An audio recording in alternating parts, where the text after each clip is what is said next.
came out, President Biden started out by saying, we have a deal. He's now tweeted the same thing, saying it's going to create millions of jobs.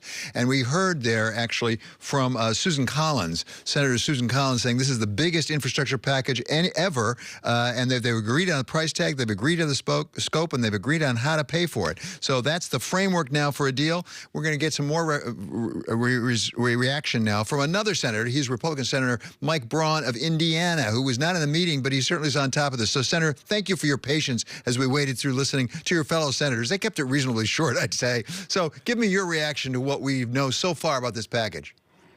So number one, that was entertaining listening, because I think there's that much pent-up enthusiasm for something getting done around here. And infrastructure, I ran a logistics and distribution business for 37 years before I got here, and my gosh, we do need infrastructure. It got a little confusing because the definition was spread out, and I think here the main question among the rest of us Republicans would be, how big is the secondary package going to be, and how you're going to pay for that. And I didn't hear the details of how particular the pay-fors were in this 1 to 1.2 trillion. But all of us know that across the country, roads, bridges need help, rail, inland waterways, the rest of hard infrastructure, including rural broadband, water, sewer treatment plants. There's going to be a big sigh of relief that we're at least that far. It's not a bird in the hand yet. It's still kind of out in the bush, because that's got to pass here. But it gives me optimism that maybe we get there. Republicans will want to know what step 2 is and really nail down what the pay-fors are in this one. So I'm a little confused about this, and you can explain this to me. On the step 2, as you say, they were talking about reconciliation for that, which wouldn't need the votes from the Republican side. Is the step 1 conditioned on the step 2 in your understanding? Would we not do the deal that's just been agreed to here if we don't actually get through on reconciliation, the second part of it? Well, if it's a fait accompli on the second part, because they'll take it through reconciliation, all this is separating it into 2 pieces.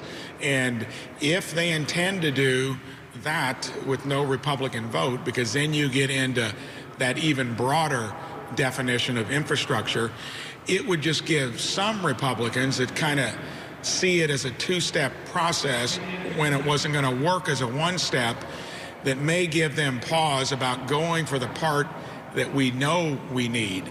It'll be a little complicated. This looks like probably every Democrat will be for it.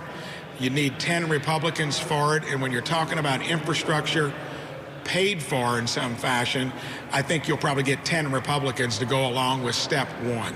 Okay, that's what I was really going for. So it appears, according to Susan Collins, your colleague, Republican senator, that they agreed on the scope of it. We can assume at least those 5 Republicans believe that really was what you would call real infrastructure. There's a debate about what infrastructure is.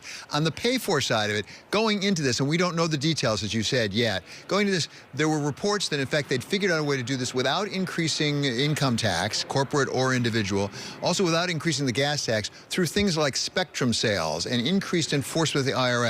Would that bring some satisfaction to you? Because I know you're very concerned about the deficit and you don't want to increase taxes. So those aren't what you call hard pay-fors. Hard pay-fors would be repurposing the tons of unspent COVID money that's sitting there. Dems want to keep that on ice. That's going to be a hard pay-for that if that's in there, you're going to get even some fiscal hawks like me looking at it. Other hard pay-fors would be public-private partnerships. Democrats generally don't like to do that. Talking about some other gas tax out of the question. Back in Indiana, we had the fortitude 4 years ago to raise diesel taxes, which aren't really regressive. Businesses pay most of those by 20 cents and gas by 10. And that's a true pay-for, a user fee. Of course, that's been off limits here since 1993. So get it to where they aren't ones like the IRS doing something to collect more money. That's a soft pay-for. That you cannot nail down until you'd actually do it. Those are the kind of gimmicks that we normally use around here. The fewer of them, the more that are concrete, you'll actually get maybe this infrastructure step 1 done. So we're talking a bit in hypotheticals here because we don't know the specifics, but the reports going into this, and they were fairly detailed reports, were that basically there was something like $559 billion in new money, but the remainder would actually be repurposed, as you said, money. Would that go in some ways, at least, to getting your support? So I think the difference there is not the $559 billion is new spending.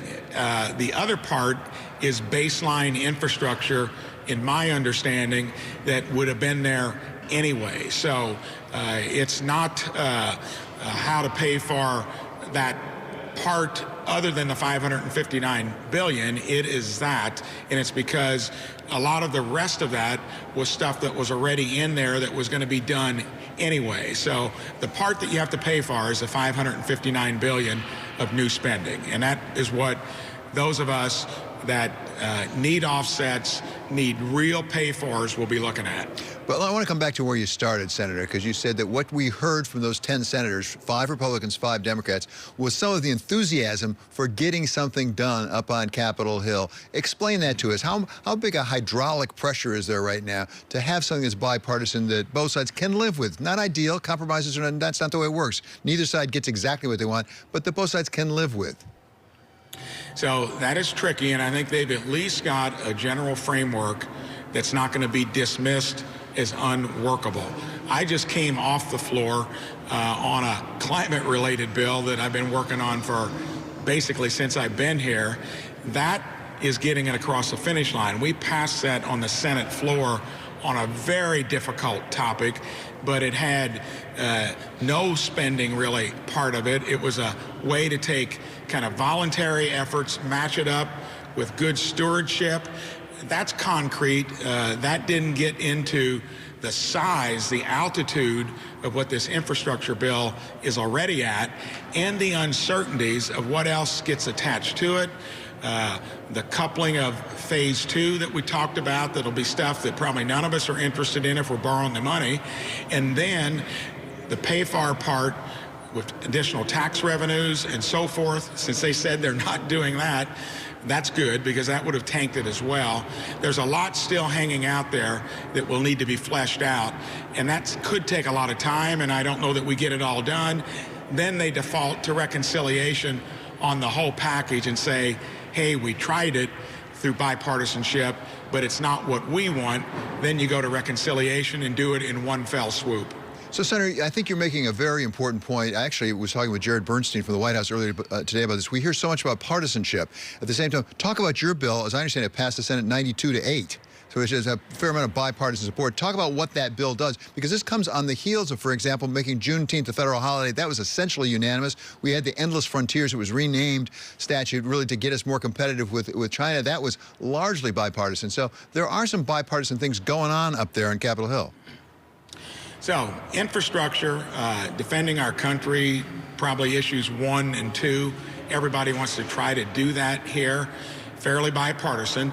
Issues like the high cost of health care, which I've been the loudest senator on trying to reform the industry before we even throw more government at it. And climate, which was a back burner issue, especially on my side of the aisle, and you got to be careful with it.